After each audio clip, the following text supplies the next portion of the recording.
벌써 6월 20일 상반기도 다 지났습니다. 하반기를 앞두고 하반기에 대한 전문가들의 생각을 모아봤습니다.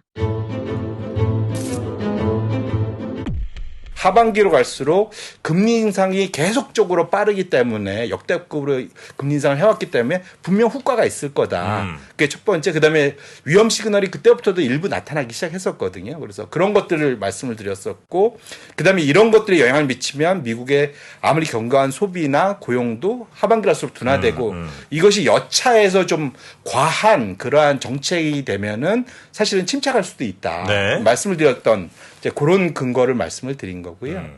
또 실제로 증시가 S&P 500 기준으로 보면은 저점 대비 20% 올랐는데, 그러니까 S&P 500 지수 기준으로 4,292포인트가 딱 그 지점이 되거든요. 근데 지금 계속 4,299가 이제 고점으로 계속 작용을 하고 있습니다만은 어쨌든 이만큼 올라왔다라는 걸로 봐서는 이미 대부분의 위기는 좀 무용지물된 거 아닌가 이렇게 이제 보는 시각이 우세한 것 같습니다. 그래서 근데 다만 이제 시장에서는 빅테크를 빼고 나도 과연 이런 거냐라고 본다라면 빅테크 빼고 나면 시장은 좀 약했다라고 볼 수 있거든요. 그래서 향후에 만약에 이제 금리 동결이 현실이 된다라면 더 이상 금리 올리지 않는다라는 것이 현실이 된다라면 나머지 종목까지 끌어올라가면서 이제 강세장으로 넘어갈 가능성이 높아 보이고요.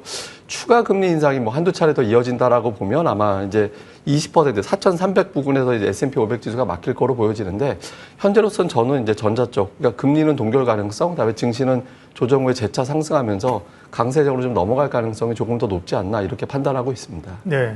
결론적으로 말씀드리면 시장 굉장히 강해요. 하지만 많은 분들이 그럴 거예요. 정말 2차 전지를 하고 계시거나 2차 전지를 하시는 분들도 좀 변동성이 커지니까 약간의 불안감이 있는 건 사실이죠. 하지만 뭐 테마주들을 뭐 강력히 하셨던 분들은 계좌가 막 2배, 3배 불안하신 분들 많거든요. 이런 분들은 더 할라이시 좋다 하더라도 한켠에서 뭔가 찜찜한 거죠.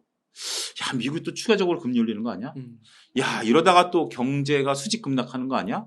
반도체가 좋다는데 아직 재고는 소진되지 않고 있는데 이거 언젠가 또 급락 오는 거 아니야? 이런 생각이 여기 뒤통수를 쫙 누르고 있는 거죠. 맞아요. 이렇기 때문에 오히려 역설적으로 골디락스 장세가 펼쳐지고 있다. 지금 시장은 빠지지도 올라가지도 않고, 하지만 많은 분들이 그나마 올라가는 쪽에 베팅하는 숫자가 더 많기 때문에 아직은 긍정적으로 볼 필요가 있다. 저는 그렇게 말씀드릴 수 있겠습니다. 네. 사실 뭐 인플레이션이나 다른 모든 것들도 중요하지만은 딱 하나만 중요한 거다라고 하면 결국은 경기 침체 네. 여부일 것 같고요. 주식하는 사람 입장에서 침체라는 건 결국 기업이 부진해지냐 아니냐라고 생각을 해요. 그래서 기업 이익이 과연 계속해서 내려왔고 전망치도 내려왔는데 이게 반등을 할 수 있을 것이냐라는 게 저는 핵심일 것 같고요. 네네. 그렇게 봤었을 때는 지금 좀 긍정적인 면들이 보이는 것 같아요. 네네.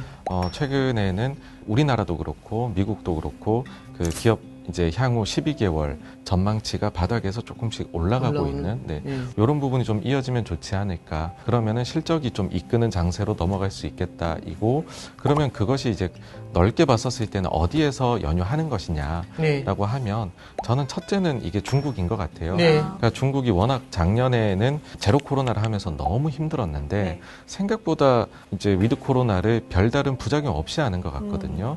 그래서 그 점이 글로벌 기업들에게 도움을 주는 부분이 있고, 유럽이 사실 기업 구조를 보게 되면 중국 쪽에 물건을 파는, 그래서 경기에 이제 연결된 기업이 많습니다. 그래서 유럽도 시차를 두고 중국이 좋아지면 회복이 될 수 있다고, 추가로는 전쟁 때문에 가스 가격이 너무 높아졌었는데 지금은 전쟁 전 수준으로 돌아갔으니 소비 여력이 좀 생기지 않을까. 이 점이 메아리로 돌아가서 미국 쪽도 그 다음에 2분기까지는 좀 미국이 부진함이 있겠지만은 하반기에 이런 이제 중국이나 다른 나라들이 도움을 줘가지고 살아나게 되지 않을까, 그런 시나리오를 기본적으로 가지고 있습니다. 네. 반도체는 작살날 거고요. 하반기는 이제 2차 전지는 좋을 겁니다. 예, 극명하게 양극화가 일어나는 시장이 전개될 거라고 저는 생각하고 있습니다. 이 두 가지 이유 때문인데요. 첫 번째는 이제 업황이 2차 전지는 좋아요. 3년 동안 좋을 수밖에 없습니다. 3년 동안 수주를 왕창 받아나갔고, 우리나라 그 K배터리 3사, LG 에너지 솔루션, 이제 SK온, 삼성 SDI, 이 3사가 770조 정도 됐었다는 거거든요. 작년 4분기에. 근데 이제 올해 3분기가 되면은 수주 잔고가 1100조가 된다는 거예요.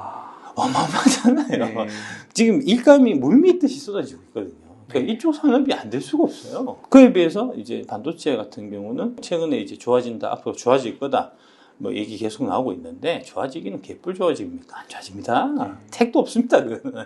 전방 산업이 살아나지 못하는데 어떻게 좋아집니까? 그러니까 작년 한 연말부터 반도체는 이제 여의도 기관들이 합심해서 밀었는데 첫 번째로 그때 얘기했던 건 뭐냐면 중국이 이제 리오프닝 되면서 이제 그 관련된 휴대폰 같은 거 수요가 이제 살아나서 중국인들이 다시 휴대폰을 쓰게 될 거고 그러면은 이제 반도체 수요가 생길 거다 뭐 이런 얘기 있었거든요. 네. 지금 중국 리오프닝 얘기 쑥 들어갔잖아요. 네.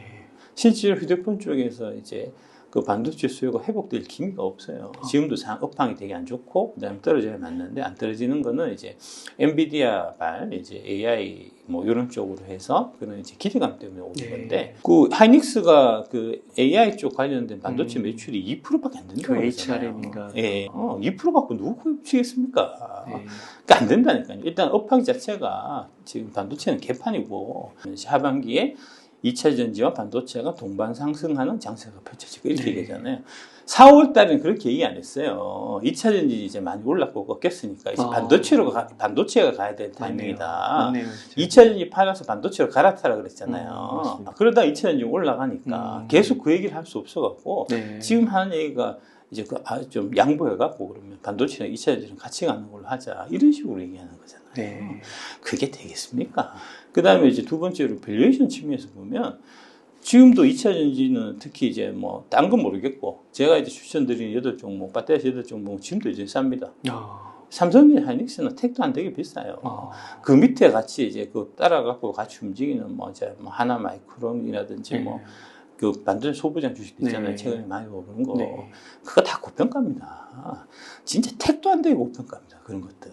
네. 그러니까 이제 업황도 안 좋고 그 다음에 이제 밸류에이션도 비싼데 그런 것들은 떨어지는 게 당연한 거고 업황도 좋고 밸류에이션도 낮은데 그런 거는 오르는 게 당연한 거니까 당연히 하반기는 2차 전지 주식은 올라갈 거고 반도체 주식은 작살날 거고